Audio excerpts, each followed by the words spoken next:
Les seules ripostes qu'il y a pu y avoir, en fait, c'est de l'ordre du silence dans les médias, en fait. Il y a notamment un journaliste des Échos, groupe LVMH, qui est venu voir le distributeur et qui fait c'est vraiment un super film, enfin c'est vraiment génial, hein.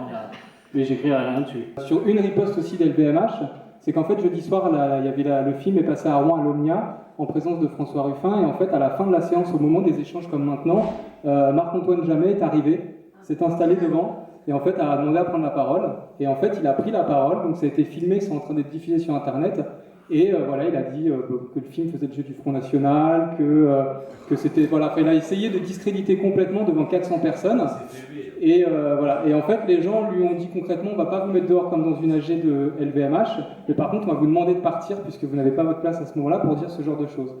Donc voilà, là pour le coup c'est une des ripostes aussi, c'est de dire on va aller attaquer finalement la sortie du film. Ce qui est probable aussi samedi soir à Louviers, puisqu'il y a encore une soirée, et c'est juste à côté de Val-de-Reuil où il est maire socialiste, donc pour le coup il risque de venir. Juste une autre info en plus sur Marc-Antoine Jamet, c'est qu'il vient d'avoir la Légion d'honneur aussi. Donc voilà, c'est un truc en plus.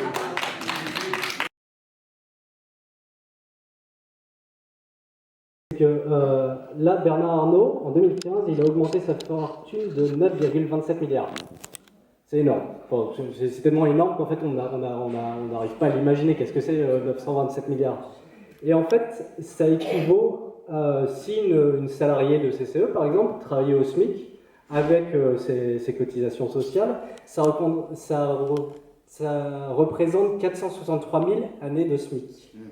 Alors 463 000 années de SMIC, ça revient à dire que globalement une ouvrière aurait dû bosser depuis environ je crois que le paléolithique ou un truc comme ça pour pouvoir se payer l'augmentation d'une année de salaire de Bernard Arnault. Bien aller à la manif, mais ça sera encore pour dire on veut être salarié, on veut ceci, on veut cela. Non, on veut plus être salarié, le salariat. Ça dépend de qui, monsieur. Je suis désolé, mais ça dépend de qui.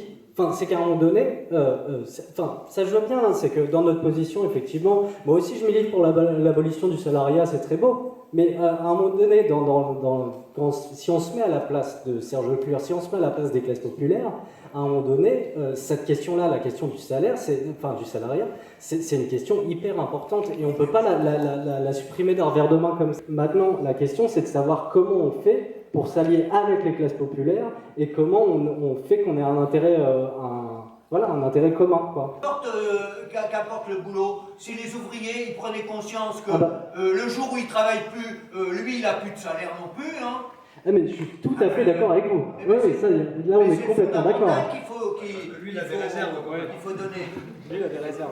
Oui, c'est ça. C'est que lui il a des réserves aussi, Bernard Arnault. Ah bah il a des réserves, mais c'est vite passé. Hein. Quand si une bonne partie des gens plus. Je pense qu'il a plus d'économie, il a plus sur son compte. À mon avis, moi je peux tenir moins longtemps que lui, mais on verra.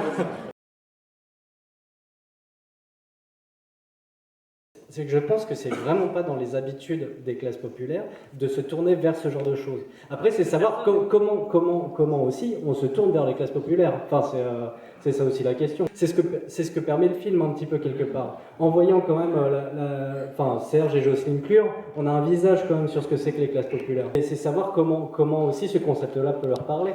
Et comment finalement on arrive à faire à lier justement quelque part rouge et vert, savoir comment on arrive à lier à la fois le syndicalisme et la question de l'écologie. Ce qui fait peur à LVMH, c'est justement complètement l'inverse, quoi. C'est l'alliance entre globalement les classes moyennes, François Ruffin d'un côté, la CGT de l'autre avec Marie-Hélène Bourlard, enfin voilà, et les classes populaires avec Serge Leclerc. Enfin, moi c'est comme ça que je vois un peu cette fable-là, quoi. Enfin, c'est comme ça que je le le gouvernement dit qu'ils ne peuvent pas faire grand-chose, mais là on voit très bien qu'ils ont choisi leur camp. Enfin, c'est qu'à un moment donné, même quand on voit sur les images d'archives au début, on voit François Hollande qui inaugure, il me semble, la fondation LVMH. Ça, c'est un truc de dingue aussi, quand même. Enfin, c'est qu'à un moment donné, il dit que l'histoire, elle est faite par ce musée-là, donc par Bernard Arnault, quoi. Alors qu'au début, on voit Catherine Thierry avec son tout petit classeur, avec toute la mémoire ouvrière du coin de Picardie. Ça a beaucoup plus d'importance que toutes les fondations LVMH du monde, quoi. Enfin, c'est beaucoup plus beau. Merci patron, merci patron, merci patron, merci patron. Quel plaisir de travailler pour vous, on est heureux comme des fous. Merci patron, merci patron, ce que vous faites ici-bas. Un jour